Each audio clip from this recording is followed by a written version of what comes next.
Good morning बेटा। चलो chapter number 9 को पहले मैं 11 को रीड कराता हूँ, उसके बाद मैं आपसे 9 और 10 का ओरल लूँगा। चैप्टर नंबर 11 निकाल लो सभी। चैप्टर नंबर 11 निकाल लो ईवीएस में वर्क एंड प्ले। काम भी करेंगे और खेलेंगे भी। इस तरीके से हमें पढ़ाई करनी चाहिए।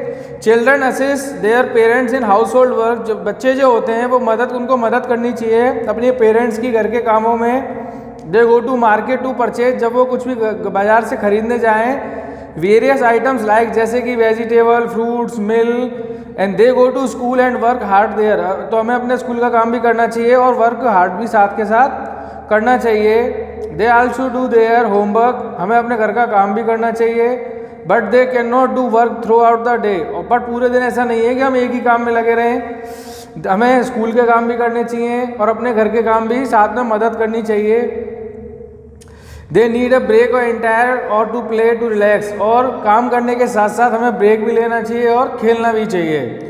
अब इसके बाद है रिक्रिएशन।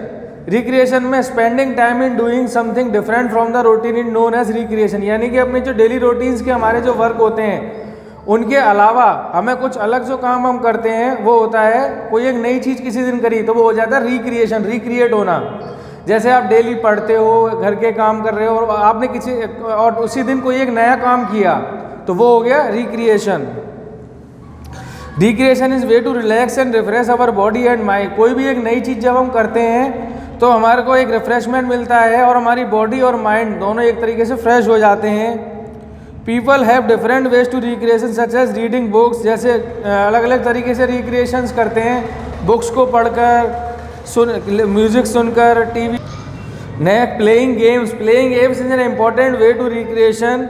एक गेम खेलना भी एक रिक्रिएशन फॉर्म है। ये रिफ्रेश अवर माइंड, अपने माइंड को फ्रेश करना, as well as keep our body fit, और अपनी बॉडी को फिट रखना। यहाँ गेम खेलने से मतलब मोबाइल गेम, कंप्यूटर गेम नहीं है। गेम खेलने से मतलब है प्ले ग्राउंड्स में हमें गेम खेलने चाहिए अपनी बॉडी की, जिससे एक्सरसाइज भी हो जाए और हमारा प्लेइंग टाइम भी हो जाए, जिससे हमारा रिफ्रेशमेंट होता है। They are two types of games. Game two types के होते हैं, इंडोर गेम्स और आउटडोर गेम्स। ठीक है। इंडोर्स गेम्स कौन से कहलाते हैं? जिन्हें हम घर पर अंदर बैठकर खेलते हैं, जैसे carrom board, ludo, chess. Not a video game and computer game because it is a harmful in your eyes and in your body. Indoor games में ludo, snake, ladder, carrom, chess, cardboard games, इनको खेलना चाहिए। And outdoor games में cricket, football, tennis, baseball, golf, hockey, all these games is outdoor games. And outdoor games are played in out in your house, outside the house, यानी घर के बाहर इनको खेला जाता है। For example many person will be like a cricket. तो cricket is a favourite game in many person, so you play in a big ground and they play it for a long time, जिसे हम लंबे समय तक खेल सकते हैं। जैसे फुटबॉल है, हॉकी है, टेनिस है, ये सारे आउटडोर गेम्स हैं। ट्रेडिशनल आउटडोर गेम्स के अंदर पिट्ठू, खो खो, गिल्ली डंडा, कबड्डी, लंगड़ी टांग, हाइड एंड सीक और मार्वल्स, ये सारे फॉर्म्स आते हैं।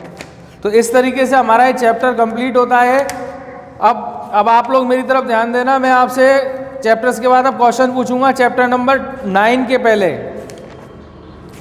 कुछ क्वेश्चंस 9 के, कुछ क्वेश्चंस 10 के। जैसे पहला क्वेश्चन है, what are wild animals? What are क्रीपीक्रॉल्स?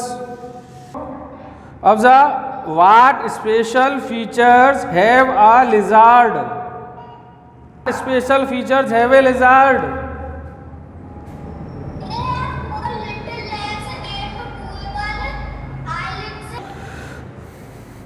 What are centipede and millipede?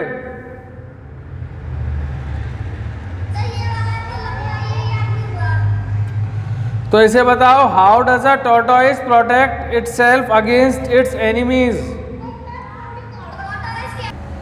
Explain the body features of a snake. Explain the body features of a snake. Note कर लो और कल ये याद होना चाहिए। चैप्टर नंबर 9 और 10 दोनों के मैं कंबाइंड क्वेश्चन आंसर्स, केवल एक्सरसाइज नहीं पूछूंगा कल, कल मैं आपसे चैप्टर नंबर 9 और 10 के क्वेश्चन आंसर्स पूछूंगा।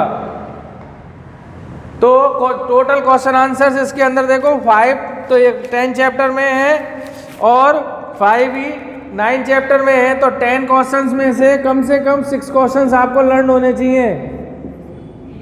ठीक है, आप तो पूरे करना, जो ये नहीं कर रहे हैं मैं उनके लिए कह रहा हूं कम से कम 6 क्वेश्चन इन दोनों चैप्टर में से, 3 क्वेश्चंस 9 में से और 3 क्वेश्चंस 10 में से।